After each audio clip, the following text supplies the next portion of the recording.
Bonjour à tous et bienvenue pour une nouvelle vidéo Marprod. Alors, une petite review commande sur la sculpture de ces éléments-là. C'est pas de la création à proprement parler, puisque le symbole existait déjà. De mémoire, je veux pas dire de conneries, mais il me semble que ce symbole vient des Zoelfes avec la faction des Lions de Crasse.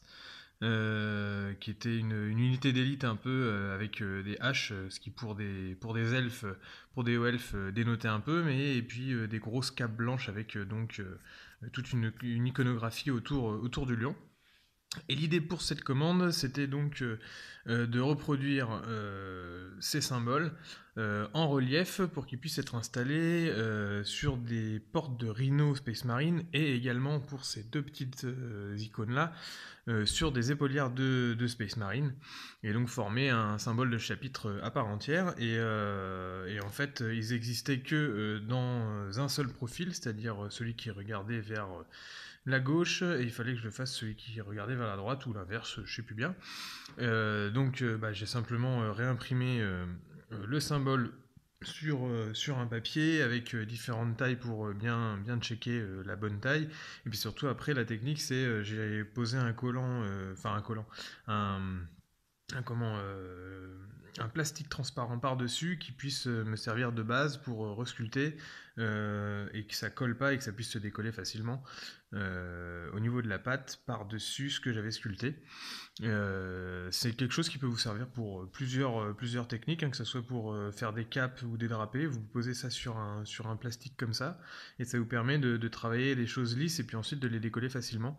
Et ici, l'idée c'était justement d'avoir le symbole en dessous qui puisse se servir de base pour être sûr de bien se caler dessus. Et donc c'est beaucoup plus pratique de faire ce genre de choses que d'avoir le visuel à côté et de resculpter et tout. Au moins on est sûr qu'on a la même forme et tout.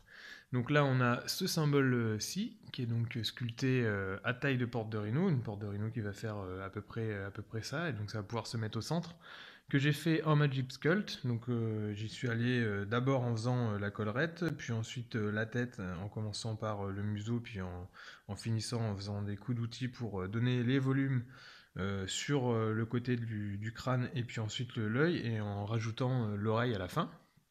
Et puis après c'est exactement pareil pour ces deux petits là.